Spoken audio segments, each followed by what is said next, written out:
Então fala você ligado aqui no canal, sou o Eduardo Ferrari e trago assuntos importantes sobre o nosso Vasco. Não pule sequer uma parte do vídeo. Gente, tem muita gente, tá? Deixa eu fazer um pedido para vocês aqui. Tem muita gente assistindo os vídeos aqui e tal, esquecendo de deixar o like, tá? É de graça, não paga nada não. Esquecendo também de se inscrever aqui embaixo nesse botãozinho vermelho escrito inscreva-se. Clica uma vezinha aí, confirma a sua inscrição. Deixe o seu like, tá? Se puder, pega o link do vídeo aqui e compartilha aí nos grupos de Telegram, WhatsApp, Facebook. Manda o vídeo pra geral aí, dê essa força aqui pra gente no canal Vasco Connect. Nós somos mais de 106 mil inscritos aqui, falando de Vasco todos os dias, beleza? Deixa essa moral aí, deixa essa força, é um pedido aqui do seu amigo Eduardo Ferrari. Bom, falar do jogo de ontem, sobre assim, o que aconteceu, né? No campo de jogo ontem, no estádio do Maracanã, a torcida do Vasco fez festa depois do jogo. Eduardo, mas o Vasco perdeu. Pois é. Foi o volume de jogo do Vasco. O Vasco consegue, por diversas vezes, tá? O Vasco foi melhor do que o Flamengo o jogo inteiro, tá? O jogo inteiro. O próprio técnico Tite, eu quero deixar bem claro aqui para vocês, porque vi alguns comentários, tipo assim, não adianta jogar melhor e perder por 1-0. Presta atenção nessa frase, quando você fala não adianta jogar melhor e perder por 1-0, essa frase tem uma razão e às vezes uma razão errada. Você vai perguntar por quê? Vocês viram a defesa, vou citar um exemplo aqui. A defesa, uma das defesas, né, mas a mais difícil, na minha opinião, do goleiro Rossi do Flamengo, no momento em que o Verratti cabeceia aquela bola queima-roupa que pega na ponta do dedo dele. Ele contou, é claro, que ele é um grande goleiro, eu acho um grande goleiro, desde a época do Boca Júnior. Ele contou, além do talento que ele tem, que ele teve para defender a bola, ele contou com sorte. Ele foi na bola. Porque a grande realidade, o próprio Tite, o rival, reconheceu, jogamos contra uma equipe difícil, equilibrada, e com muitas transições. Essa é que é a grande verdade. Então não vamos fugir. É claro que, poxa, eu queria ganhar o jogo. Perdemos para o nosso maior rival. Perdemos jogando melhor. Perdemos com a posse de bola maior, como há muito tempo não acontecia. Eu não estou satisfeito com a derrota. Eu estou dizendo que o Vasco fez de tudo para vencer o jogo. O Vasco envolveu o adversário. E vai só um detalhe aqui, tá? O Rafael Claus fez uma arbitragem mais ou menos, não vou elogiar, eu não elogio a arbitragem, porque no momento do gol, antes do gol do Flamengo, vamos lá, antes do gol do Flamengo, o zagueiro Fabrício Bruno dá um pisão no Payet, tá? Na entrada da grande área lá do Flamengo, falta a favor do Vasco, que ele não marca.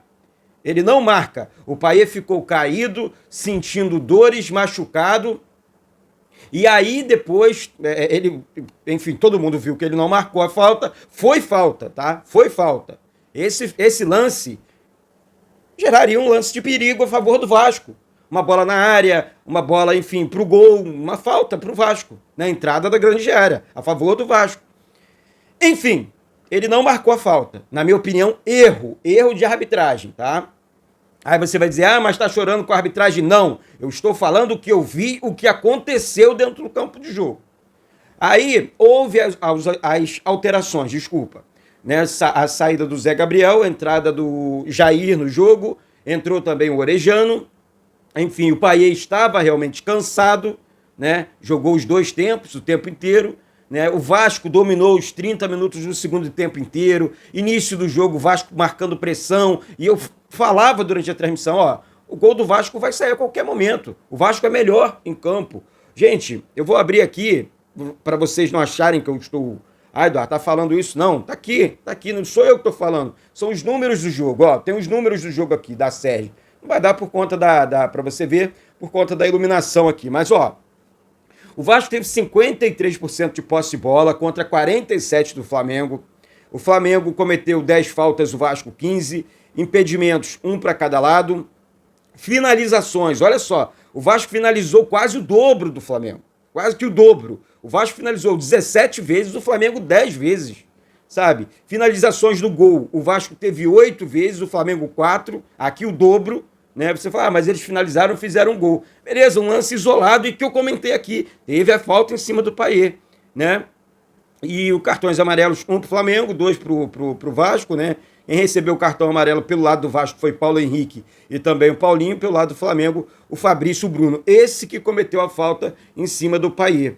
Agora, algumas coisas, além do jogo, me chamam a atenção. Exemplo. O Vasco domina o jogo, o Paulinho começa a aparecer para o jogo, principalmente no segundo tempo, que é quando o Paulinho ataca mais, acelera mais o meio-campo, busca mais as jogadas individuais. O Flamengo jogando fechadinho ali, preocupado, viu que o Vasco era melhor, né? Entendeu isso e o Tite teve a humildade, de reconhecer isso, né? Quando o adversário tem peraí, vencemos o jogo, mas não foi assim não foi uma vitóriazinha qualquer não. O adversário, no caso o Vasco, jogou demais, né?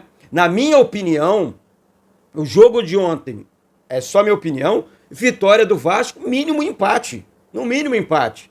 Mas isso é futebol. Futebol não tem justiça, né? Dito isso, outras questões também. Aqui eu quero falar agora da parte técnica de alguns jogadores. E eu vou falar um pouquinho sobre o Gabriel Peck, tá? Gabriel Peck é um jogador que eu gosto muito. É um jogador realmente que se doa dentro de campo, que faz realmente grandes partidas, oscila, né? Mas toma decisão muito errada. Primeiro lance, o Paulinho acelera, passa por 3 jogadores do Flamengo, joga a bola para ele no momento, e o Paulinho passa sozinho. Era só ele fazer o segundo toque que ele ia receber, que o Paulinho ia receber aquela bola na cara do gol. Devolve a bola, Gabriel Peck. Tô falando pro seu bem, para você evoluir no futebol. Você tentou um chute, deu um peteleco pro goleiro na entrada da grande área. Se você devolve no Paulinho, o Paulinho sai na cara do gol. E no primeiro tempo, numa tabela com o Payet, você tentou, e o Payet ficou revoltado com o lance, e o Verratti também, que estava do lado sozinho, parte ali pelo lado direito do campo, tabela com você e você tenta mais um chute de fora da área, quando você poderia devolver para o Payet na entrada, que ele ficaria ali de frente para o gol, mais um momento. Então assim, e ali o goleiro Rossi do Flamengo fazendo as defesas. Então tem que tomar decisões corretas, cara. No último terço, na entrada da grande área, busca um jogador mais bem posicionado. Você treina, eu não estou falando para o teu mal, estou falando para a evolução do teu futebol. Sabe? Então, algumas decisões precisam ser, e eu tenho certeza que o técnico Ramon Dias vai corrigir isso. Ontem, jogadores, eu comentei isso aqui, como o Rossi e o Marlon Gomes fizeram muita falta. Muita falta. Tá? Aí, Eduardo, mas você tem certeza se o Rossi... Certeza a gente não só tem uma nessa vida, mas, assim, o futebol que o Rossi imprime numa partida... É óbvio que a zaga do Flamengo teria muito mais dificuldades com o Rossi em campo ontem, no lugar do Gabriel Peck. Porque o Rossi faz esse tipo de jogada, busca o jogador mais bem posicionado, coloca uma velocidade maior ali pelo lado direito, né? O Marlon Gomes também, quando entra ali, ontem entrou, enfim, o Jair, mas poderia ter sido o Marlon, né? O Praxedes foi muito bem mais uma vez, emendando um chute ali que o Flamengo conseguiu cortar e tinha direção do gol. Nossa, o Vasco teve oportunidades de ouro. O Vasco finalizou o tempo inteiro. De média distância, de longa distância, dentro da área. O Vasco imprimiu um ritmo muito acelerado para cima do Flamengo. Ultrapassagem de Lucas Piton, ultrapassagem do Paulo Henrique, o tempo inteiro. Então, assim, esse Vasco, primeiro, não cai, tá? Não cai. Não estou aqui feliz porque perdi para o Flamengo. Eu estou contente pelo jogo que eu vi do Vasco. Pelo jeito, pela forma do Vasco jogar.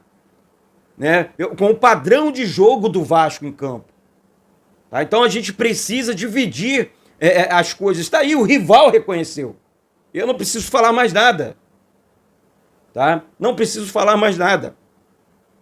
E assim, agora, não adianta, não tem tempo para ficar se lamentando. O próximo jogo é contra o Internacional aqui em São Januário. Tá? O Internacional não vence fora há 4 jogos. Ontem enfiou 7 no Santos lá dentro do Beira-Rio. 7-1 Internacional. O Vasco precisa virar a chavinha. Vamos falar isso no segundo vídeo de hoje. E concentrar para o jogo contra o Inter. Que aí, dentro do nosso caldeirão, temos condições de vencer o jogo, sim. É só continuar na mesma pegada. O Vasco está jogando bem. O Vasco está evoluindo. Está ganhando corpo. Tem uma das melhores campanhas do segundo turno. Essa é que é a grande verdade. A gente precisa, pelo menos assim, no meu entendimento, reconhecer, pô. A derrota dói. Mas não foi uma derrota daquelas, como foi no primeiro turno, que o Vasco tomou 4 gols do Flamengo e a torcida foi embora revoltada porque o time não fez nada em campo. Não correu, não marcou, time abatido. Time de ontem não. Um time vibrando literalmente dentro de campo. Essa é que é a grande realidade. Então, é foco total agora no Internacional. É partir para cima do Inter, mais uma, como fez ontem contra o Flamengo. Partir para dentro mesmo, imprimindo velocidade, mostrando o tamanho do Vasco, mais uma vez dentro do São Januário. O Inter gosta de sair para o jogo também, então vai deixar espaço. O Vasco tem que jogar. O Flamengo ontem não. O Flamengo armou um ferrolho ali atrás e esperava o Vasco, os ataques do Vasco. O Flamengo ficou esperando o Vasco o tempo inteiro. E saía nos contra-ataques. O Flamengo não propôs o jogo, não. Tá? Para quem tá achando aí, tá aqui. Tá aqui, olha os números do jogo. O Flamengo esperava o Vasco, aí roubava a bola e tentava o contra-ataque. Foi assim o gol deles, né? Que o Léo tentou cortar a bola sobra pro Gerson fora da área, que bate cruzado, aí sem chances pro goleiro Léo Jardim, que mais uma vez foi destaque, agarrou bem, as bolas difíceis ele conseguiu fazer grandes defesas, não teve culpa no gol do Flamengo, e é isso, minha gente. Vamos com tudo, vamos virar a página, vamos pensar, né, agora no próximo jogo, né, reconhecer que o Vasco jogou bem, não é nenhum absurdo, o Vasco jogou bem e continuar no caminho, continuar lutando e é isso, vamos com tudo, vamos para cima, tá certo? Mas é isso, eu desejo aqui uma excelente semana para todos vocês, Deus abençoe aí, muito sucesso, muitas conquistas e realizações dentro dessa semana e um beijo no coração de todos vocês, saudações vascaínas.